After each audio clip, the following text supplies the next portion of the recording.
Bueno, buenas noches a todos. Un saludo muy cordial.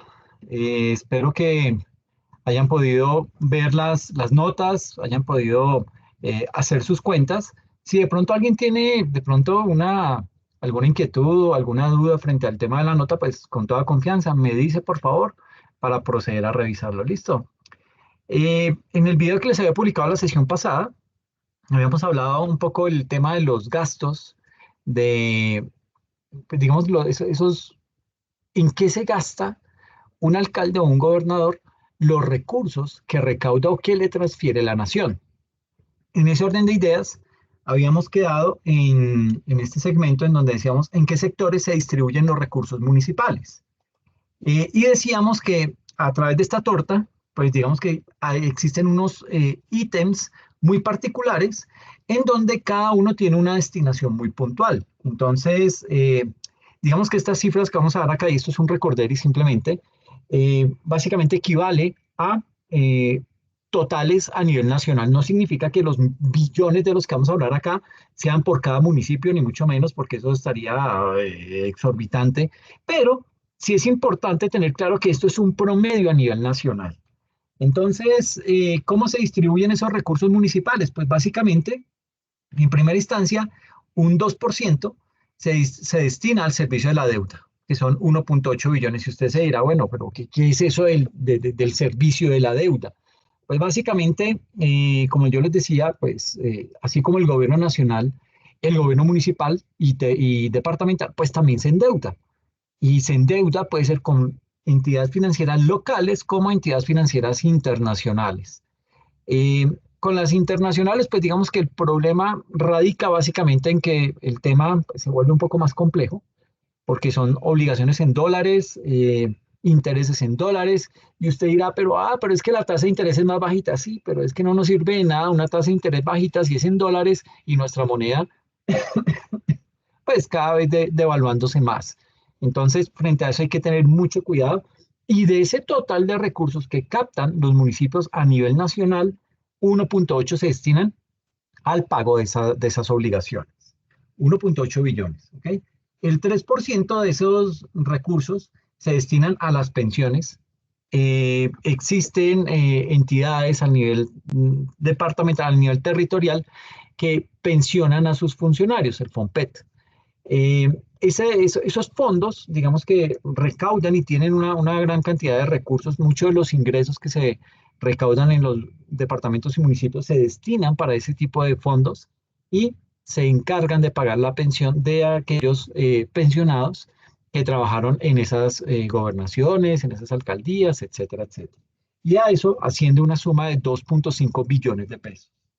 El 8% que equivale a 6,3 billones, se destina a gastos generales y de funcionamiento. Entonces, todo lo que es el tema de papelería, ese tipo de compras que se necesitan para que pueda funcionar bien cada área de, digamos que en los territorios. Entonces, eso equivale a 6,3 billones de pesos. En eso se gasta eh, también parte del presupuesto que equivale al 8%. El otro 13% equivale a a recursos que se destinan específicamente para tema de infraestructura y vivienda que redondea más o menos los 10,6 billones de pesos. Gastos generales de personal que ascienden al 14% y son equivalentes al 10,8 billones de pesos. Entonces, aquí es importante mencionar también que en tema de infraestructura y vivienda, la infraestructura y la vivienda no es solo tema del gobierno nacional central, ¿sí? Cada gobernante, cada alcalde tiene potestad de, conociendo su región, conociendo puntualmente su municipio, su departamento, ellos se supone que tienen un conocimiento mucho más grande, mucho más general y conocen las necesidades verdaderas que tienen las personas en su región. Entonces, por eso a ellos también se les destina, se les dice, ok, de lo que usted recaude, destine una parte para el tema de infraestructura y vivienda. ¿Ok? Algunos pues destinan el 13, otros un poco menos, otros de pronto un poco más, pero digamos que fluctúa en promedio en un 13%. En gastos generales de personal, 10,8 billones de pesos, que equivale al 14%, el 15%, que equivale a 12,1 billones, son otros gastos sociales, el 18% va enfocado, va directamente al tema de educación, que son 14.7 billones de pesos, que equivale al 18%, que vale la pena mencionar. Este es un recurso puntual que viene proveniente del Sistema General de Transferencias. O sea, lo manda el Gobierno Nacional Central y dice, esa plática que usted recaudó, que los habitantes de su región pagaron por tema de impuesto de renta, por tema de IVA, por renta a personas naturales o jurídicas, en fin, esos impuestos nacionales se le destinan, se le devuelven al municipio y se van con una destinación específica y van orientados a todo el tema de educación, que es un 18%, y el 27%, que es en donde más se resiente el gasto, mire que es una parte muy significativa, la parte más amplia de la torta, se destina al tema de salud, que también proviene de esos recursos de transferencias internas que manda el Gobierno Nacional Central. Entonces, todo lo que es salud y educación se canaliza a través del Sistema General de Participación, ¿ok? Esas transferencias que se le mandan a cada uno de los municipios para que cubran ese tipo de obligaciones. Y así se gastan la plata, ¿ok? Ahora, bueno, aquí hay, vale la pena mencionar también, dentro de esta misma gráfica, que digamos que de esta manera, en algunos sectores hay unos gastos que se incluyen en el rubro de inversión, pero que podrían entenderse en otros contextos como unos gastos de funcionamiento. Por ejemplo, y haciendo un paréntesis frente a eso, un ejemplo de lo que acabo de decir es en el sector de la educación en Bogotá, se incluyen los pagos de nómina a docentes dentro del rubro de inversión, ¿ok?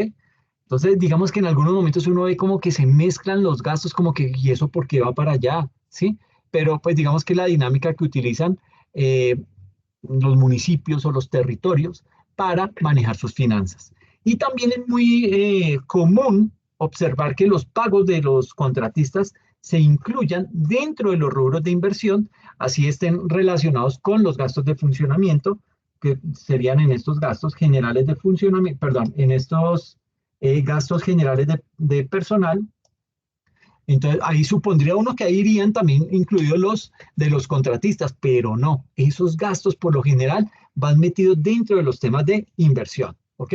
Entonces, como que le quitan la inversión y cubren una serie de gastos ahí. Son manejos que en realidad son malos, pero pues que digamos un municipio pues trata de manejar sus cuentas de la mejor manera que pueda, ¿ok? Y digamos que esto también es importante mencionar que son de una utilidad limitada, indicadores como la relación entre lo que son los gastos por un lado, los gastos de inversión y los gastos de funcionamiento de las entidades. ¿Por qué digo que tienen una utilidad limitada? Porque no reflejan con exactitud el gasto efectivamente realizado en los elementos que definen lo que es inversión pública. ¿Ok? Incluso algunas entidades llaman a ese tipo de gastos inversión operativa. ¿Sí? Por esa razón es que esta gráfica de gasto, pues, específicamente, esto es una gráfica solo de gasto. ¿Ok? Entonces aquí hace una distribución por sectores y no por tipo de gasto, sino más que por sectores. ¿Ok? Entonces, como para tenerlo claro frente a ese ítem. Y también vale la pena mencionar lo siguiente, aquí vale la pena hacer un comparativo de varios municipios con el propósito de municipios pequeños, pero también municipios grandes, entre ellos Bogotá, para mirar cómo son sus ingresos y mirar también cómo es que están gastando. ¿Ok? Entonces aquí vamos a cotejar lo que es los ingresos que percibe Bogotá con los ingresos que percibe Bucaramanga y vamos a cotejar los ingresos que percibe Garzón Huila, ¿sí? Con los ingresos que percibe San Alberto Cesar, ¿ok? Y se van a dar cuenta de las diferencias que esto tiene. Entonces, cuando uno mira, por ejemplo, los ingresos de Bogotá versus los de Bucaramanga, usted ve que el 50% de los ingresos de Bogotá provienen de recursos propios, es decir, lo que recauda de impuestos, ¿ok? Y eso es bueno, ¿sí? Entonces, digamos que desde ese punto de vista, digamos que Bogotá tiene más margen de maniobra. Bogotá puede decir, ok, digamos que el alcalde tiene como que más libertad para poder manejar los recursos y eso pues también conlleva otro tipo de problemas como la corrupción. Entonces, el 50% proviene de recursos propios que capta el mismo distrito. Luego viene el 30%, que son provenientes de recursos de capital. Entre los recursos de capital, ya ustedes saben, pues encontramos todo lo que es las utilidades de las empresas del distrito, esos superávits que generan, los servicios que prestan y por los cuales se cobran esos ingresos también hacen parte del presupuesto del distrito, y también pues temas de deuda, ¿ok? Y un 19% son transferencias que le manda la nación a Bogotá. Entonces, de esos impuestos que se recaudan, tan solo le mandan 19%. Pero pues bueno, algo es algo. Y un 1% proviene de regalías. Y usted va a decir, pero ¿cómo así si Bogotá no tiene ni petróleo, ni carbón, ni... Sí, es cierto, no tenemos nada de eso, pero recuerde que desde el 2016 todo el sistema general de regalías cambió, y desde mi óptica cambió para bien. ¿Por qué? Porque si bien es cierto, los recursos naturales se están explotando en un sector específico, también es bueno recalcar que debido a esto había mucha corrupción en esos municipios. Entonces, iniciaban una obra y de un momento a otro se perdía la plata, se la robaban estos sinvergüenzas alcaldes y esa plata se quedaba en el olvido. Entonces, lo que hizo Santos en su momento fue decirle, mire, saca esa recocha, esa platica, señores, ustedes que van a consignar esas regalías, me las consignan a mí como gobierno nacional central y seré yo quien las distribuya. Entonces, únicamente a lo que le compete a Bogotá, pues es un 1% de esas regalías, porque pues digamos que no tiene, digamos que no tiene ningún tipo de bien o de recurso natural que sea proveniente de esa extracción. Entonces, pues digamos que algo es algo, pues ahí le dan contentillo. Y lo mismo le pasa a Bucaramanga. Mire que Bucaramanga también tiene un 1% de regalías que le manda el Estado. Entonces, pues digamos que en ese orden de ideas, pues el tema es muy equitativo en tema de regalías. En recursos propios, Bucaramanga recauda un 39%. Mire que en eso Bogotá le gana. Bogotá tiene un 50% de recaudo más que lo que tiene, digamos que Bogotá recauda 50%, Bucaramanga apenas un 39%. Por tema de recursos de capital apenas le ingresa un 20%, a Bogotá un 30%, y las transferencias que le hace la nación a Bucaramanga son el doble de lo que le hace a Bogotá. Es el 40%, Bogotá apenas un 19%. Entonces esto nos da a entender que básicamente ese sistema de transferencia lo que hace es medio cuadrar caja en todo el resto de municipios, que son como 1120, 1125, y lo que se hace es que con esos recursos que capta la DIAN, distribuye eso a nivel de municipios y les manda un componente diferencial a cada una de las ciudades. Entonces, a Bogotá un 19%, mientras que a Bucaramanga un 40%. Es decir, es más difícil manejar las finanzas en Bucaramanga que manejarlas en Bogotá. Es la conclusión que uno puede sacar. Pero miremoslo en municipios mucho más pequeños. Mire, por ejemplo, un Garzón Huila. Pues en Garzón, digamos que no tienen mucha cosa como para, digamos que sus finanzas son muy limitadas, porque su población es muy de bajos ingresos, es muy del sector rural, etcétera, etcétera. Entonces, digamos que se limitan más las cosas. Entonces, en ese orden de ideas, apenas Garzón recauda un 15% del total de sus ingresos, un 15% proviene de impuestos que le cobra a sus ciudadanos, muy bajo en comparación a Bogotá, un 50 versus un Bucaramanga, 39%. Entonces apenas Garzón un 15%. A nivel de recursos de capital, recauda un 23%, cuando Bogotá es un 30% y Bucaramanga un 20%. Entonces uno podría decir, uy, pero entonces hay más empresas municipales en Garzón que las que hay en Bucaramanga. No necesariamente. Esto puede ser también, recuerde que los recursos de capital provienen también de la deuda y puede uno endeudarse internamente o externamente y ahí puede haber una gran diferencia. Y a nivel de lo que tiene que ver con transferencias de la nación, a Garzón Huila se le transfiere el 58% desde la nación. ¿Ok? Entonces, del 100% de ingresos que debería tener Garzón Huila, el 58% se lo transfiere la nación. O sea, estamos subsidiando a Garzón Huila y a una gran cantidad de municipios en el país. Eso lo hacen las ciudades grandes. ¿Ok? Y recibe Garzón un 4% por tema de regalías. ¿Ok? Mientras que San Alberto Cesar, mire que si Garzón recibía vía recursos propios un 15%, San Alberto capta un 36%. Y usted dirá, ¿y por qué esa diferencia? Porque hay municipios que son más eficientes que otros, ¿ok? Y suena feo, pero es así, ¿sí? Es increíble que como un municipio recauda el doble de lo que recauda otro. ¿A qué se debe eso? No es porque en San Alberto la gente sea mucho más rica que la de Garzón Huila, no necesariamente, puede que hayan algunos efectos ahí, pero digamos que el grueso es por tema de eficiencia en el cobro de los impuestos en un municipio y en otro. El 4% proviene de recursos de capital, ¿sí? Mire que en Garzón es el 23%, en San Alberto apenas un 4%. ¿Por qué? Porque se puede dar el margen de jugar con lo que recauda y endeudarse menos. En tema de transferencias de la nación, mire que es casi muy similar. A San Alberto se le manda el 54% de sus ingresos y a Garzón Huila el 58%. Y de transferencias, San Alberto recibe el 6%. ¿Por qué recibe más? Porque allá hay zonas carboníferas, digamos que extraen, son más extractivistas que lo que es el mismo Garzón o que lo que es Bogotá o Bucaramanga. Entonces, a ellos se les manda un poco más de transferencias. Entonces, digamos que así es como cuadra caja un municipio. Muchas veces pidiéndole a la DIAN, oiga, mándeme más dinero porque es que lo que me mandan no me alcanza. Mire que tengo muchos morosos, la gente no me está pagando. Y le digo, bueno, pero entonces póngase pilas porque es que le toca a usted también gestionar ese tipo de situaciones y no simplemente depender 100% de lo que le manda el Estado, que eso está mal. ¿Ok? Bien,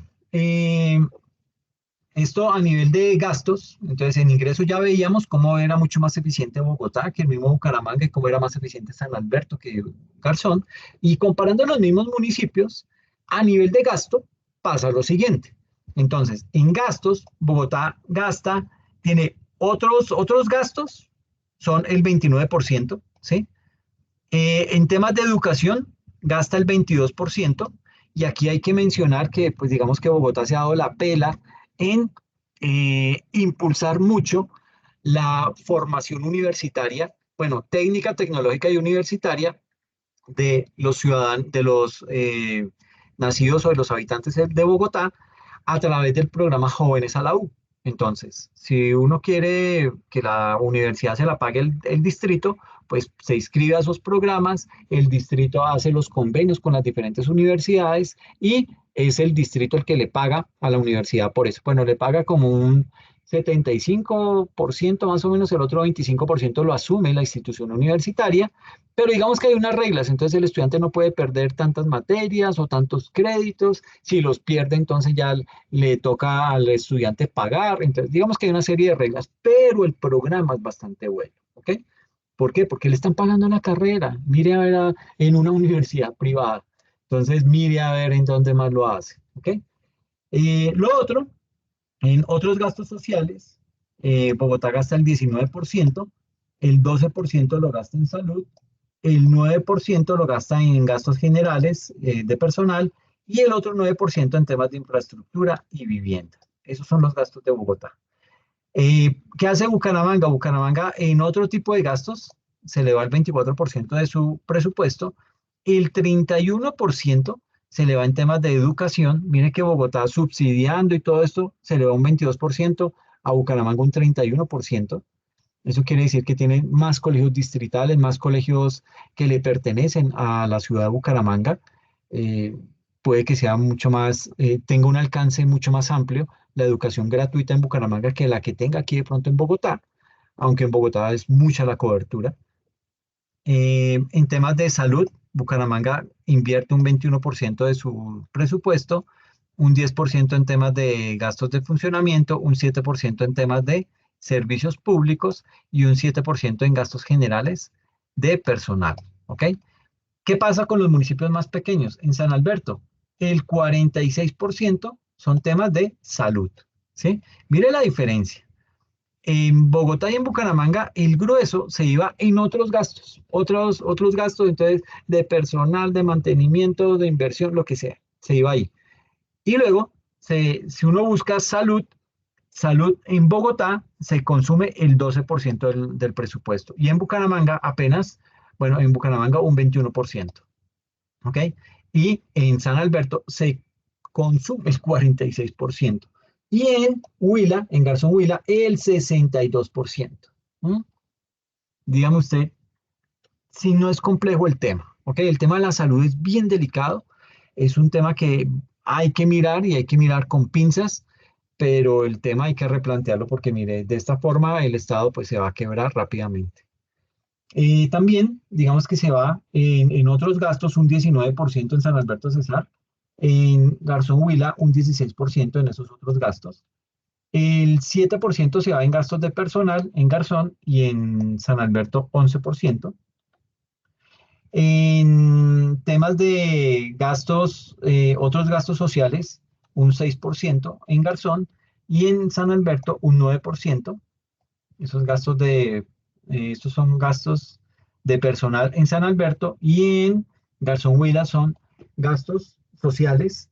Eh, en San Alberto, los gastos generales de funcionamiento equivalen al 8% y en Garzón Huila el 5% son gastos de infraestructura y vivienda y el otro 4% son gastos de educación y en San Alberto el 7% son en educación. Y usted dirá, pero bueno, ¿por qué si el gobierno nacional le manda las transferencias que le realiza cada municipio van con una destinación específica para que sean invertidos únicamente en salud y en educación, porque únicamente se está destinando un 4% en el caso de Garzón Huila al tema de educación y en el de San Alberto apenas un 7%? ¿Qué está pasando ahí? Uno puede decir a simple vista, ok, es que mire todo lo que se consume el tema de salud, pero pues también hay que mirar otro tipo de gastos, a ver por qué no están siendo tan eficientes y sobre todo empezar a tomar medidas o métricas frente al tema del gasto, cómo se está racionalizando, cómo se está gastando esa plata en temas de educación en estos dos municipios para poder determinar qué es lo que está pasando. Ahora, acá en Bogotá, en temas de educación, mire que se gasta el 22%, ¿sí? Y en Bucaramanga el 31%. ¿Mm? Entonces, mire que los rubros son mucho más fuertes en temas de educación en las grandes ciudades que en el tema de lo que es la salud. En Bogotá, la salud consume el 12% versus el 22% de los gastos de educación. Y en Bucaramanga, en gastos de educación son el 31% y en temas de salud son el 21%. Pero pues uno suma y básicamente en Bucaramanga el 52% lo está consumiendo salud y educación. Mientras que en Bogotá es apenas el 22, 31, 41%. Entonces, digamos que en ese orden de ideas es mucho más eficiente Bogotá. San Alberto consume un 53% de su presupuesto en temas de salud y de educación.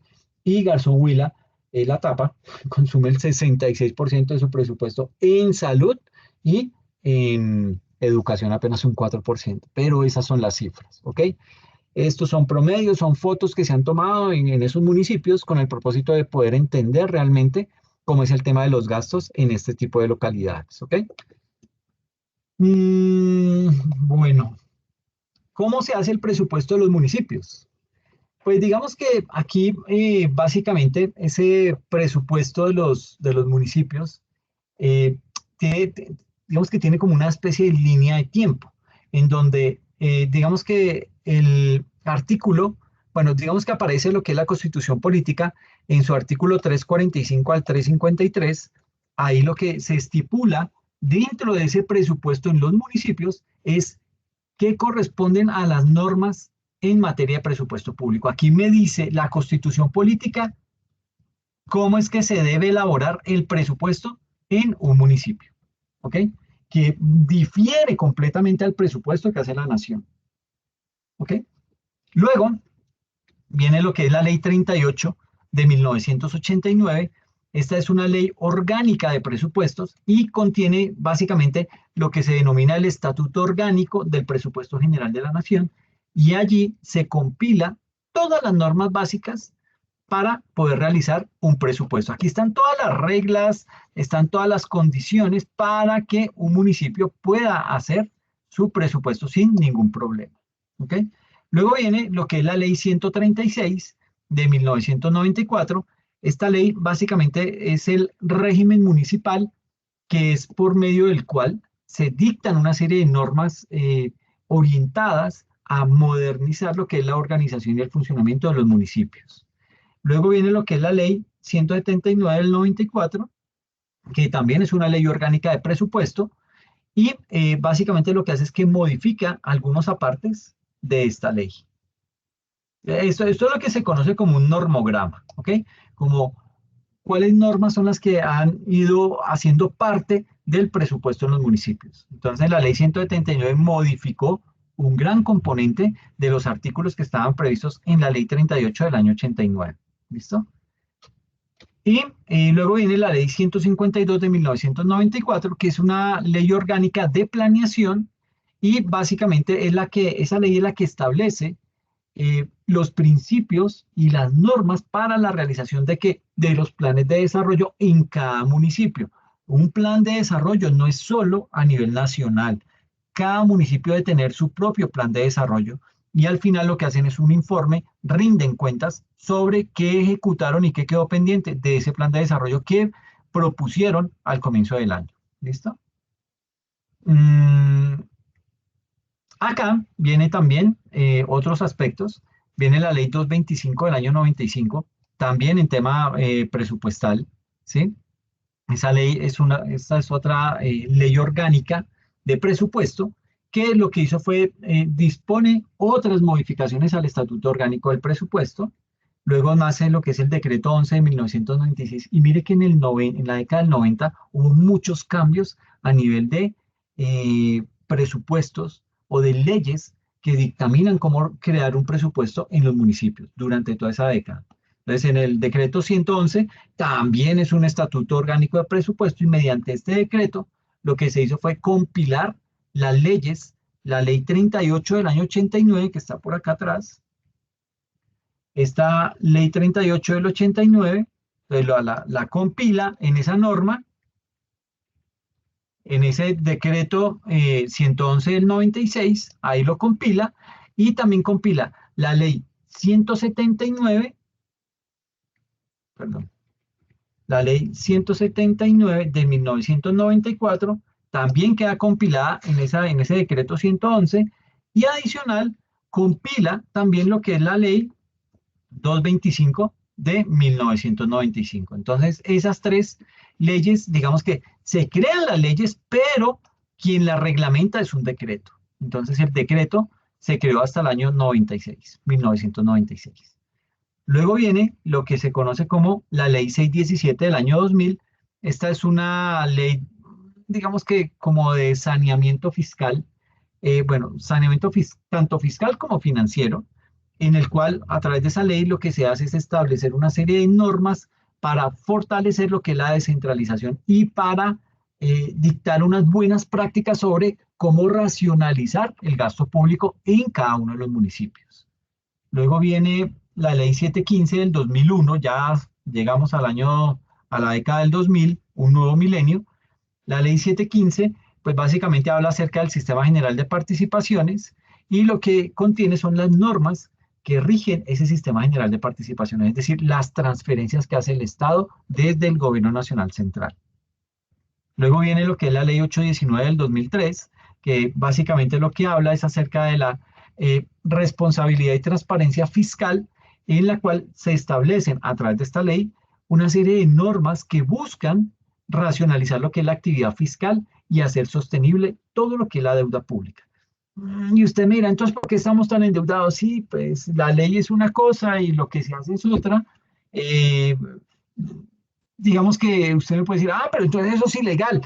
Digamos que se encuentran vacíos en las normas, porque somos mundiales para hacer leyes, todas las que se nos ocurran y las hacemos mal.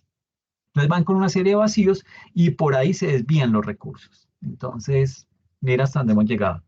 Y la última tiene que ver con la ley 1148 del año 2007, que aquí en esta ley lo que se hace es que se modifican parcialmente lo que es la ley 136 del año 1994, que la tenemos en la anterior diapositiva, más la ley 617 del año 2000, que es esta, ¿sí? Entonces, a través de esta ley 1148 del 2007, lo que se hace es que se modifican parcialmente esas dos leyes y puntualmente se modifican los temas que están relacionados con concejales. Cómo se eligen los concejales, cuántos concejales por cantidad de población, etcétera, etcétera. Eso fue lo que se hizo a través de esas leyes. Y usted me va a decir, pero ¿eso qué afecta al presupuesto? Pues no es que el municipio le tiene que pagar a esos concejales. Entonces, también le afecta la cantidad de concejales que se elijan y que hacen parte de ese gasto que tiene cada municipio. Entonces, pues digamos que todo esto va sumando y va haciendo mella en el presupuesto de los municipios. Vienen más leyes, porque aquí vamos apenas en el 2007, viene la ley 1176 del año 2007, y a través de esta ley, la 1176, se desarrollan lo que son los artículos 356 y 357 de la Constitución Política, y además esa ley contiene la distribución sectorial de todos los recursos del monto del Sistema General de Participaciones. ¿Cómo es que se deben gastar la plata que les manda el Gobierno Nacional Central vía transferencias? ¿Ok? Viene también lo que es la ley 1283 del año 2009. Por medio de esta ley lo que se hizo fue que se modificaron y se adicionaron lo que es el artículo 14 de la ley 756 del 2002, que está en el anterior slide, y los artículos 15, 30 y 45 de la ley 141 del año 94. ¿Ok? Y eso está básicamente con esto, aquí se está regulando todo el tema de regalías. ¿Ok? Muy importante porque eso es un foco de corrupción impresionante. ¿Listo? Luego viene lo que tiene que ver con la ley 1473 de 2011, y esta ley es bien importante. Por medio de esta ley, ¿qué se hace? Se establece una regla fiscal. ¿Y esa regla fiscal qué hace? Eh, Se establece básicamente esa regla fiscal para poder garantizar lo que es la sostenibilidad de largo plazo de las finanzas públicas. Entonces, es la regla fiscal la que le dice al gobierno: Chiqui, tú no te me puedes endeudar de más de un 2% o de un 3% para un año en particular, un 2 o 3% del PIB, ¿ok?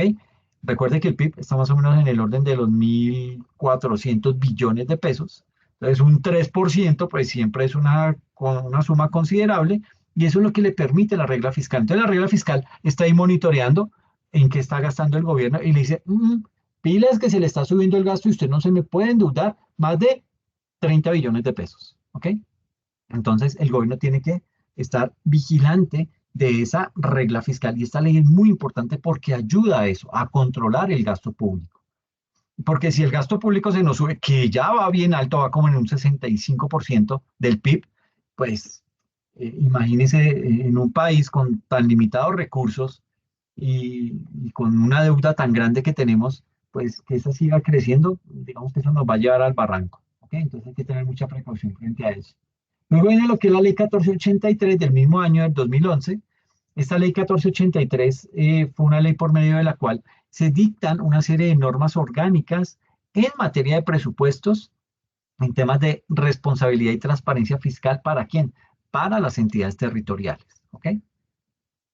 Y luego viene lo que es la ley 1530 del año 2012, que es mediante esta ley que se regula la organización y el funcionamiento del Sistema General de Regalías. Entonces, mire que fue hasta el año 2012 en donde se organizó completamente ese tema. Pues ya se había venido hablando desde el año, 3 años atrás, en el 2009, que el tema de las regalías estaba siendo mal orientado, que la plata se estaba perdiendo, etcétera, etcétera. Entonces, a través de la ley 1530 se organiza más ese sistema de regalías. ¿Ok? Entonces, esto es básicamente ese componente. Luego viene lo que es el ciclo presupuestal. Eh, digamos que al proceso de elaboración del presupuesto municipal, a ese proceso como tal, se le conoce como un ciclo presupuestal, ¿sí? Y ese ciclo presupuestal tiene 4 etapas, que son la formulación, la presentación, el estudio, bueno, se llama formulación, presentación estudio y aprobación y la liquidación. ¿Ok? Esos son los cuatro eh, ejes que conforman el ciclo presupuestal. Entonces, la vigencia presupuestal en los municipios es de un año, al igual que a nivel nacional. Y digamos que una etapa preliminar de la elaboración del presupuesto debe ser la estructuración del, básicamente, aquí tenemos esta diapositiva, la estructura del marco fiscal de mediano plazo, que eso lo van a escuchar, eso se escucha hablar muchísimo en noticias y todo esto, que no se está cumpliendo el marco fiscal de mediano plazo y no sé qué dice más. Ese marco fiscal de mediano plazo, ¿qué es?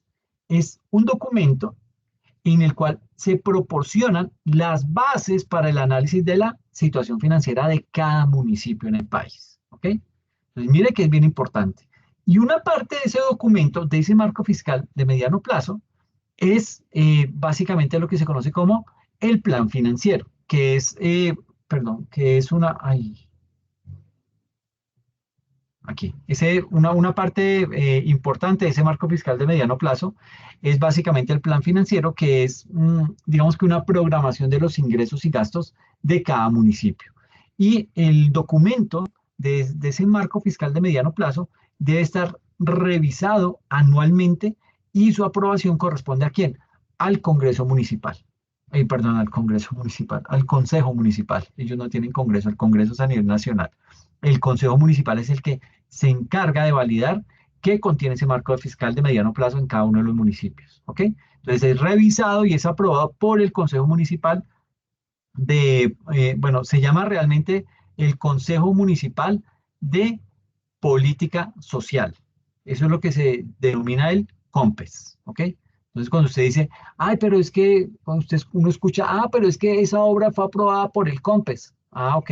Es un Consejo Municipal de Política Social que aprobó ese proyecto puntual, ¿ok? O también se puede aprobar a través del Consejo de Gobierno del municipio. Y luego, ese marco fiscal de mediano plazo es aprobado por el Consejo Municipal de Política Fiscal, que es el CONFIS. Entonces hay un COMPES y hay un CONFIS. Y ambos deben aprobar ese marco fiscal de mediano plazo, ¿ok? Eso es bien importante tenerlo claro. Luego, lo que se hace es que se elabora lo que se conoce como el Plan Operativo Anual de Inversiones, el famoso POAI. ¿Ok?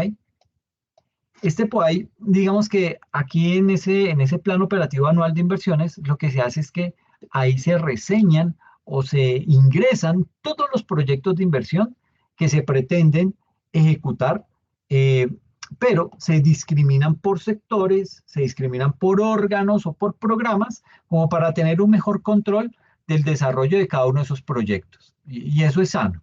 Ahora, es importante que este plan y en general, pues todos los documentos que componen el presupuesto, es importante que esos planes deban atender lo que son las directrices del respectivo plan de desarrollo en donde se encuentran lo que son las metas de la administración en materia en materia tanto económica como social y de este marco fiscal de mediano plazo que tenemos acá, este marco fiscal de mediano plazo, digamos que se vigile a través de eso.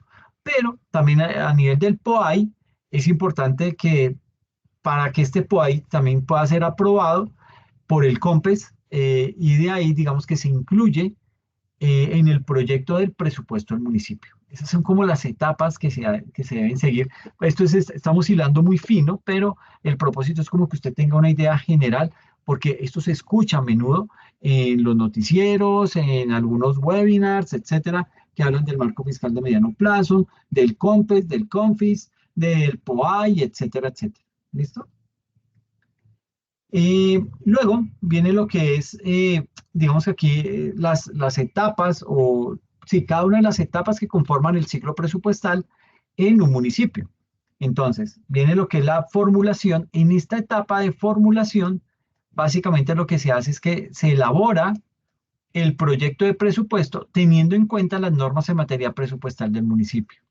Su plan de desarrollo, formulado al iniciar cada periodo de mandato, el POAI y el marco fiscal de mediano plazo del respectivo municipio. Esto está dentro de la formulación. Luego viene la segunda etapa, que es la presentación. Y aquí, digamos que lo que se hace es que el proyecto de presupuesto se presenta en forma de acuerdo municipal al Consejo Municipal. Y en tercer lugar, viene lo que es el estudio y la aprobación. Aquí básicamente lo que se hace es que el respectivo órgano legislativo del municipio estudia y aprueba ese proyecto que le han presentado. ¿Ok? En caso de no darse tal aprobación, existe la posibilidad de que sea adoptado vía decreto municipal y eso es peligrosísimo. ¿Ok? ¿Por qué? Porque si no lo aprobó el Consejo Municipal es por algo. Le encontraron alguna debilidad, alguna cosa, pero entonces puede que el gobernador o el alcalde diga, no, ¿sabe qué? De malas, y yo lo voy a aprobar, y lo aprueba por decreto. Entonces, ahí ya comienzan los rifirrafes a nivel municipal. Luego viene lo que es la liquidación. Cuando se tiene la aprobación del presupuesto, se sanciona el acuerdo municipal por parte del Consejo y posteriormente se expide un decreto de liquidación que contiene el presupuesto detallado. ¿Ok? Entonces, digamos que el proyecto de presupuestos es básicamente elaborado por quién? Por la alcaldía. Es la alcaldía y la Secretaría de Hacienda del municipio los que elaboran ese presupuesto y lo presentan en las diferentes instancias que vemos acá en la diapositiva. Ahora, cuando se termina ese proceso, cuando al fin hemos terminado el proceso de formulación, presentación, estudio y aprobación y la liquidación, terminado ese proceso, se entra a realizar lo que es la ejecución, que básicamente la ejecución implica dos actividades, que son la gestión del recaudo y la contratación de los bienes y servicios contemplados dentro de esos presupuestos. ¿Ok? Ahora, digamos que a nivel de, bueno, ¿cómo es la situación actual de cada municipio? Pues en principio tenemos que decir que los municipios son tan diferentes que cada situación fiscal y financiera es muy particular, ¿ok? Tanto sus ingresos como sus gastos en cada uno de los municipios, esos dependen, esos ingresos y esos gastos de muchos factores, como lo veíamos en Garzón Huila, en San Alberto Cesar, en Bucaramanga y en Bogotá. ¿Ok? Entonces, dependen de muchos factores, pero vale la pena tener en cuenta algunos elementos que para la estructuración de un presupuesto que refleje la realidad y obviamente que ese presupuesto atienda lo mejor posible las necesidades de quién, de la población que habita en ese municipio o en ese departamento. Entonces, lo primero que hay que mencionar acá es que el presupuesto debe estar estructurado por programas o planes de inversión. ¿Ok? ¿Qué es un programa? Un programa es un conjunto de proyectos. ¿Sí? Entonces, uno en gestión de proyectos existe el portafolio de proyectos, que es básicamente un portafolio que lo componen varios programas y dentro de cada programa hay proyectos. Entonces, mire que va siendo granular. Arranca con un portafolio, baja a programas y luego baja a proyectos. ¿Listo? Un proyecto tiene una asignación de recursos, tiene una serie de actividades que desarrollar con esos recursos y se finaliza y se completa una parte de ese programa, pero faltan los otros proyectos. ¿Ok? Entonces, hay que tener mucha precaución con eso. Aquí el presupuesto debe estar estructurado por programas, lo primero que nos dice, o por planes de inversión. ¿Por qué se debe estructurar de esa manera? Con el único propósito de tener un detalle de todas las actividades que se van a realizar con los recursos públicos dentro de cada programa o dentro de cada proyecto de inversión. Y de esa manera se puede llegar a establecer seguimientos y metas puntuales dentro de cada proyecto, dentro de cada meta o cada hito, se determinan esas acciones a revisar y hacerle seguimiento a esas metas que se ha propuesto dentro de cada uno de los proyectos. ¿Ok? Luego viene un segundo paso y es muy importante tener un diagnóstico adecuado de la situación fiscal y económica del municipio. Se los he dicho desde un comienzo, tenemos que conocer cómo están las finanzas de nuestros municipios, ¿sí? Por eso es que la etapa de la formulación del marco fiscal de mediano plazo es tan importante, ¿ok? Ahí es cuando se deben observar no solamente las cuentas del municipio, sino se deben revisar y analizar muchas variables económicas y realizar muchos análisis de tendencias históricas, ¿sí? de esas cuentas del municipio que le permitan a esas autoridades hacer una estimación adecuada de los ingresos que podría generar el municipio. En tercer lugar, hay que hablar que pues, no es un secreto que la mayoría de municipios del país tiene una baja generación de ingresos. Eso es un grito a voces, eso es un vox populi, ¿sí? Eh, y digamos que mientras que eh, las demandas de programas sociales son muchas y diferentes, ¿sí? Eso hace que muchas veces la plata no le alcanza a los gobernadores o a los alcaldes. Entonces, ahí es en donde vienen los descuadres de los proyectos y un proyecto desfinanciado casi que es un proyecto que se va quedando rezagado, ¿ok? Pero hay que tener mucho cuidado porque es que usted no puede dejar olvidar un proyecto, ¿sí? Usted como alcalde, a usted le van a cobrar eso. Entonces, es mejor que lo tenga bien justificado el por qué usted dejó que ese proyecto se muriera o no siguiera o la razón que sea, porque posiblemente ese proyecto tiene unos recursos asignados y usted no está haciendo gestión de eso como alcalde, ¿ok? Entonces, desde este punto de vista, hay que decir que el diagnóstico de las necesidades sociales de muchos municipios, pues debería convertirse en ese pilar para la formulación de ese presupuesto. Sucede que algunos de los proyectos que se proponen y que se ejecutan pueden llegar a tener una adecuada estructuración financiera, pero no significa que porque tiene una adecuada estructura financiera, eh, no va a responder a lo que necesita el municipio en materia de bienestar social. ¿Okay? Entonces, eso debe estar muy bien encajonado. Yo creo un proyecto es porque va a cubrir o va a suplir una necesidad social y a ese proyecto le asigno recursos. Entonces, no es solamente que porque tengo los recursos, ya los metí, pues no funcionó, se robaron la plata, imagínense. No, pues eso es un problema de ese gobernador o de ese alcalde, porque él es el encargado de gestionar la utilización de esos recursos y que esos proyectos lleguen a feliz puerto. ¿Ok? En cuarto lugar, tenemos que el conocimiento del marco legal y de las metodologías detalladas para la elaboración del presupuesto juega un papel muy importante. ¿Ok? Sucede que las guías y los documentos que se reseñan proporcionan una información que es necesaria para qué, para poder estructurar ese presupuesto. Y entidades como la Dirección Nacional de Planeación o el mismo Ministerio de Hacienda Pública cuentan con áreas de apoyo en esas actividades. Entonces, digamos que el municipio no está solo, el municipio no puede decir, no, es que a mí no me explicaron, o yo no sé eso, por eso no lo hice. Ya existen esas dos eh, áreas en el gobierno nacional, la Dirección Nacional de Planeación y el Ministerio de Hacienda, que se encargan de capacitar a cada municipio para que no falle en el intento de la estructuración de su presupuesto. ¿Okay? Y por último, tenemos que es importante tener en cuenta el origen de los ingresos con los que cuenta el municipio.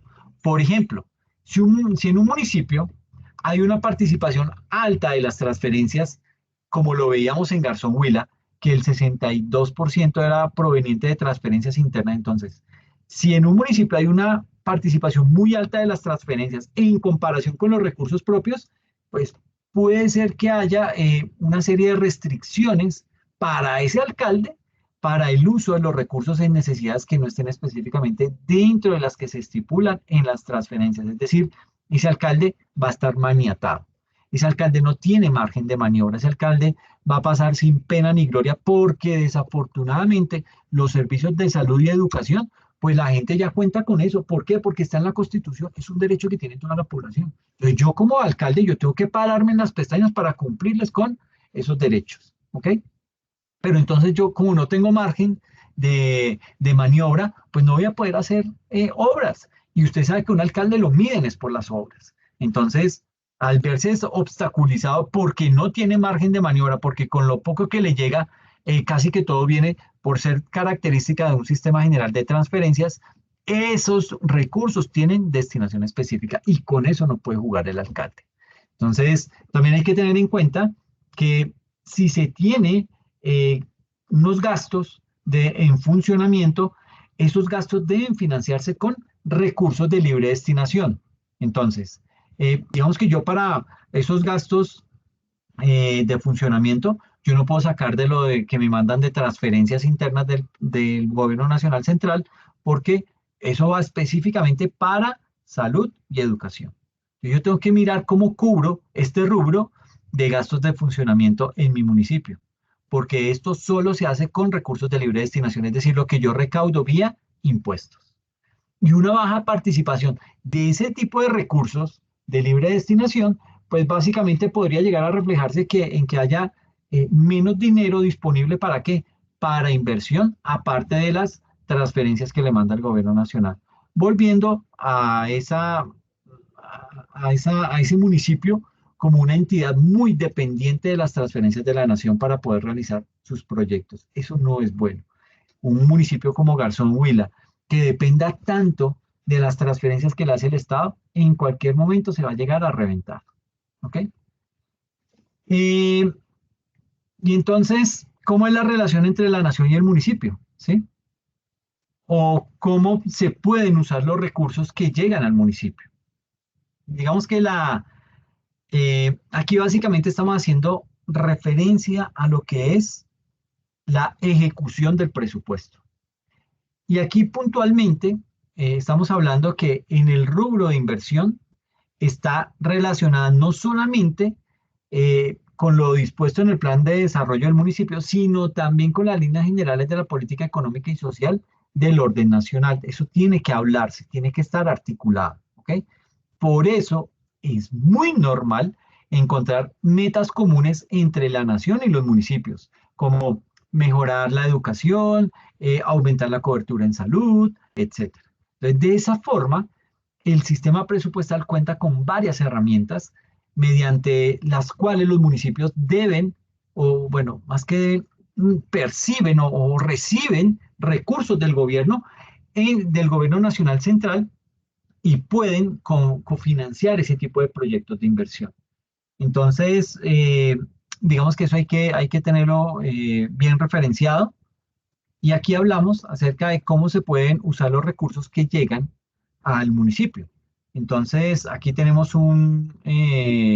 esta es como la foto de un municipio X, no es ni Garzón, ni San Alberto, ni Bucaramanga, ni Bogotá, es un municipio X, en donde el 55% de los ingresos que percibe ese departamento, ese municipio, se destinan a educación, ¿sí? El 22% se destina puntualmente a salud. Aquí ya se comieron el 77% entre estos dos, ¿ok?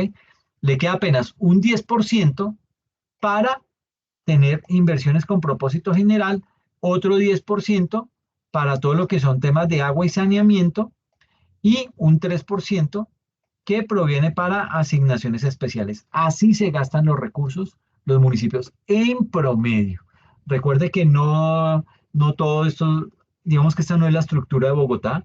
Bogotá gasta más en otro tipo de proyectos. Luego viene lo de educación, luego viene lo de salud, pero más se gasta en ese otro tipo de proyectos. Entonces, aquí pues vale la pena mencionar que, así como lo hemos visto en otras diapositivas, un tipo de ingresos para los municipios son las transferencias por parte de la nación que se hacen mediante ¿qué? Mediante el Sistema General de Participación. Esos dineros, pues básicamente, ay, perdón, esos dineros básicamente se destinan a, como lo veíamos aquí en la gráfica, al sector educativo, al sector de la salud, a inversiones con propósito general, a temas de agua y saneamiento y asignaciones especiales. ¿Ok?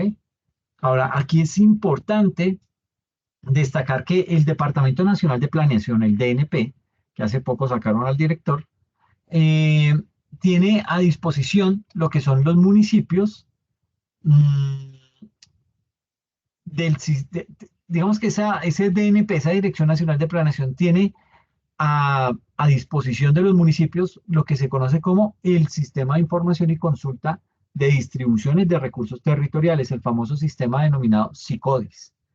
Y ese SICODIS contiene información agregada, pero también detallada de las distribuciones de los recursos del Sistema General de Participación y también del Sistema General de Regalías. ¿Ok? Ese sistema le permite a ese gobierno local realizar consultas de cada municipio, mostrando los recursos que le son distribuidos por cada vigencia y con la información por sector. ¿Ok? ¿Con esto qué se busca? Pues básicamente que la administración municipal cuenta con datos detallados de los recursos que le son proporcionados a través del Sistema General de Participación, que son las transferencias, y del Sistema General de Regalías. ¿Ok? Eso es básicamente lo que se busca a través de esto. Y luego viene lo que es el origen de los recursos del Sistema General de Participación, que es realizado básicamente por la entidad nacional digamos que ese giro de los recursos del Sistema General de Participación es realizado por la entidad nacional correspondiente según el sector. ¿Ok? Entonces, si es para salud, pues el Ministerio de Salud; si es para educación, a través del Ministerio de Educación, etcétera, etcétera. Entonces, tenemos ahí esos grandes ministerios.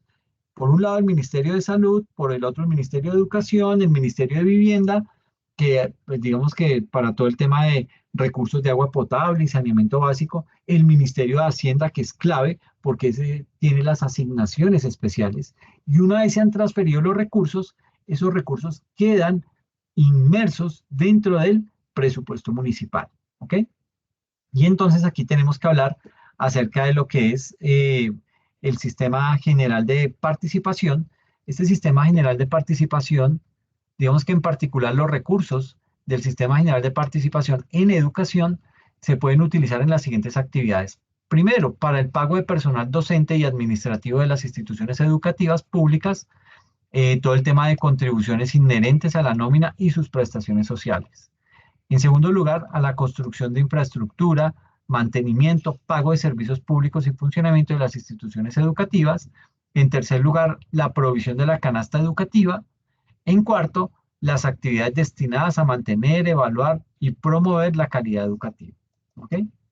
Mm, Luego viene lo que, bueno, también dentro de este Sistema General de Participación, pero ya en el tema de salud, porque como se destina para educación, para salud también va una parte. Entonces, esos recursos de ese Sistema General de Participación se pueden utilizar en financiación del régimen subsidiado de salud. Recuerde que nuestro sistema de salud tiene dos regímenes: el contributivo, que es en donde pagamos todos los que trabajamos formalmente, y el régimen subsidiado, que es a donde están afiliadas las personas que no trabajan, que tienen alguna condición, digamos que no tienen un trabajo formal, entonces se afilian a ese régimen subsidiado, y eso es financiado tanto por el Estado como por nosotros los que estamos en un trabajo formal. ¿Listo? También, digamos que se pueden utilizar para la prestación del servicio de salud a la población de bajos recursos, no cubierta por el régimen subsidiado, y acciones de salud pública. Desde el punto de vista del tema, todo lo que tiene que ver con el sector de agua y saneamiento, se tienen recursos para subsidios a la población de los estratos 1, 2 y 3, que esto es perversamente malo, ¿sí? Y digo perversamente malo porque le estamos subsidiando servicios públicos a personas que no lo necesitan. Esto hay que cambiarlo, y ya el gobierno nacional está trabajando en ese cambio. Y también sirve para hacer inversiones en infraestructura, equipos de macro y micromedición, es decir, los estudios o los diseños para la instalación de medidores en fuentes de abastecimiento y en sitios de consumo. Cálculo del agua no contabilizada, es decir, la diferencia entre el agua suministrada y el agua facturada en los municipios. Esa es la contabilización del agua, porque pues, a usted le pueden hacer una pregunta y, bueno, ¿cómo se contabiliza el agua? Entonces ya sabe, el agua se contabiliza teniendo en cuenta la diferencia entre lo que es el agua suministrada y el agua que se está facturando. Entonces, ahí así se contabiliza el agua. Todo lo que tiene que ver con el fortalecimiento institucional de las entidades del sector de agua potable y saneamiento, y los esquemas regionales de abastecimiento del servicio y pagos de deuda. También de ese Sistema General de Participación se destina unos recursos para las inversiones con propósito general, que se pueden orientar hacia diversos sectores de inversión como servicios públicos, vivienda, sector agropecuario, transporte, ambiental, centros de reclusión, recreación y deporte, cultura, prevención y atención de desastres, promoción del desarrollo, atención a grupos vulnerables, equipamiento municipal, desarrollo comunitario, fortalecimiento institucional, todo lo que tiene que ver con la justicia, restaurantes escolares y empleo. Y en quinto lugar, todo lo que se conoce como las famosas asignaciones especiales, que son aquellas que se distribuyen en municipios con ribera en el río Magdalena, porque son susceptibles a inundaciones, temas de alimentación escolar, todo lo que son los resguardos indígenas legalmente constituidos, y para el Fondo Nacional de Pensiones de Entidades Territoriales, el famoso FONPET. ¿Ok? Entonces, así se destinan esos recursos. Bien. Luego viene todo lo que es el Sistema General de Regalías, ¿sí? Porque es que no para solamente, digamos que la nación no le solamente le transfiere dineros a través del Sistema General de Participación, no. ¿Por qué? Porque recuerde que las regalías las está recibiendo el gobierno nacional central y es el quien las destina bajo unas características o bajo unas condiciones específicas. Y aparte, esas regalías, hay que tener presente que esas regalías no pueden estar inmersas dentro del presupuesto. ¿Por qué? Porque esas regalías se distribuyen en los municipios cada 2 años. Entonces no es un ingreso corriente, no es una plática que le llega constante al municipio, entonces tiene unas variaciones, por eso no hace parte del presupuesto general de ese municipio. Entonces, hablando acerca de lo que es el Sistema General de Regalías, digamos que ese es otro tipo de ingreso que le llega a los municipios y que también proviene de la nación. Y son básicamente esos recursos de regalías que, pues como hemos explicado, son dineros que recibe el Estado como compensación por la explotación de los recursos naturales no renovables. ¿Ok? Eso es importante tenerlo claro. Esos recursos de regalías o que provienen de las regalías no se incorporan dentro del municipio por lo que les decía, no se incorporan dentro del presupuesto del municipio porque se distribuyen esas regalías cada 2 años. ¿Ok? Eh, y aquí vienen esos sistemas general, ese sistema general de regalías se canaliza a través de unos fondos puntuales que ha creado el gobierno nacional para eso. Entonces aquí está la distribución de los dineros de ese sistema general de regalías, se hace a través del Fondo de Desarrollo Regional, FDR, y a través del Fondo de Compensación Regional, FCR. Ahí se canalizan el 62% de esos recursos de las regalías. Ese Fondo de Desarrollo Regional, digamos que tiene por objetivo mejorar todo lo que es la competitividad de, digamos que todo lo que, todo lo que hace referencia a la competitividad de la economía de ese municipio y promueve también lo que es el desarrollo social en ese municipio. El desarrollo social, el desarrollo económico, el desarrollo institucional, el desarrollo ambiental, que es muy importante, y eso se hace mediante la financiación de proyectos regionales, ¿sí? Y esos recursos que provienen ahí, que son el 62%, se distribuye entre departamentos, y ahí se mete a Bogotá, atendiendo a criterios de población y pobreza relativa. ¿Okay? Entonces, dependiendo de eso, de la cantidad de municipios y dependiendo de los criterios de población y de pobreza, pues también se les destina más o menos recursos vía ese Fondo de Desarrollo Regional. ¿Okay?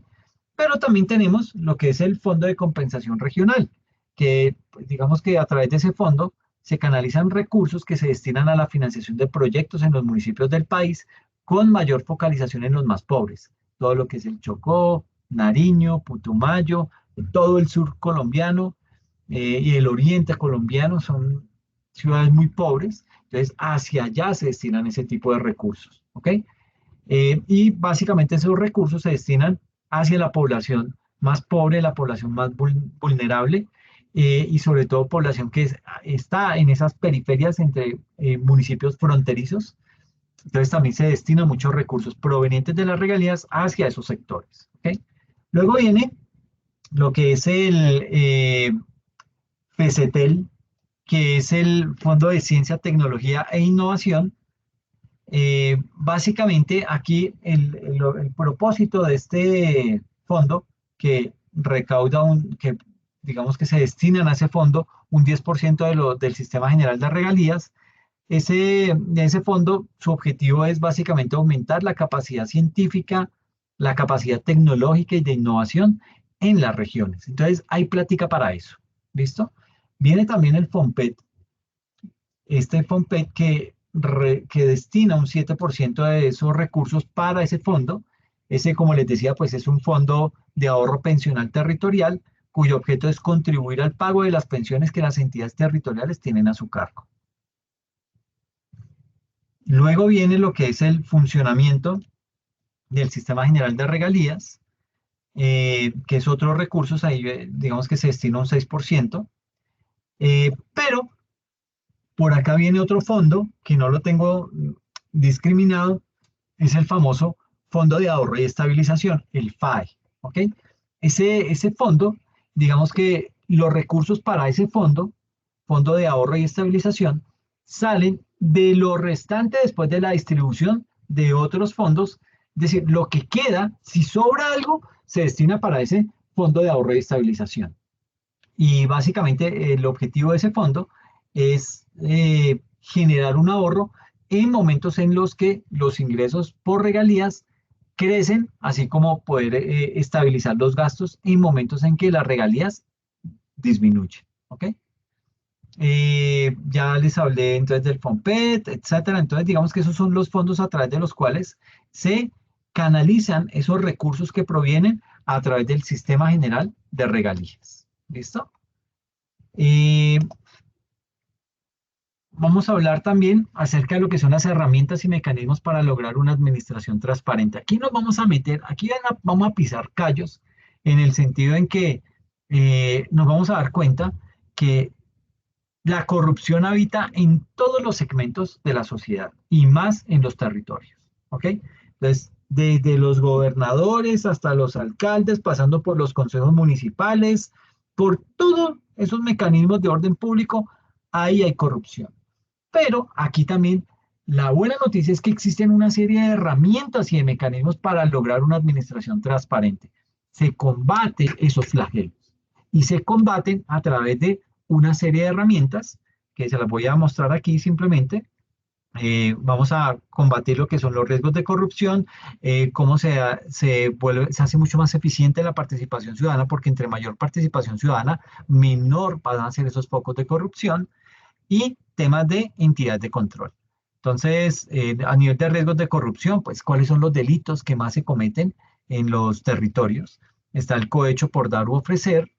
Tenemos también lo que es el tema de omisión del agente retenedor o recaudador, la concusión, ¿qué es eso de la concusión? Y temas de peculado por apropiación. Aquí solamente hay 4 delitos, pero estos son los más grandes, los que más se cometen. Y usted dirá, pero si son los que más se cometen, ¿no se han inventado algo para evitar que se siga cometiendo? Sí se han inventado cosas, pero no han funcionado de la mejor manera, han fallado, ¿ok? Entonces, aquí básicamente lo que vamos a hacer es, vamos a mencionarlos, dar un ejemplo de cada uno de ellos con el propósito de tener una idea mucho más general de cada uno de ellos. Hablaremos también acerca de los mecanismos de participación ciudadana, cómo se hacen. Entonces, a través de una planeación participativa, a través de una priorización participativa, de una ejecución y de un seguimiento.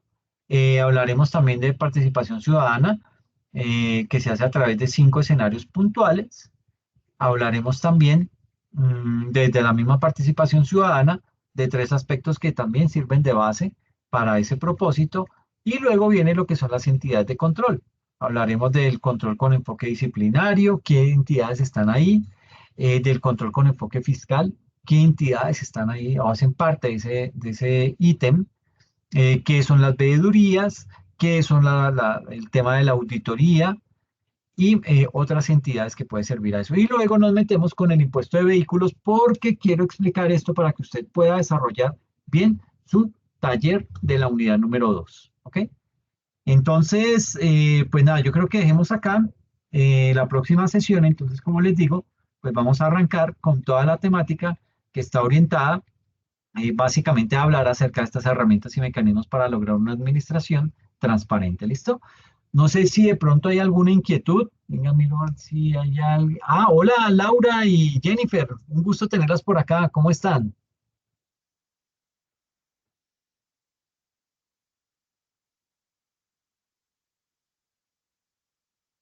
Bueno, Veo que están un poquito... Hola, ¿cómo vas, Laura?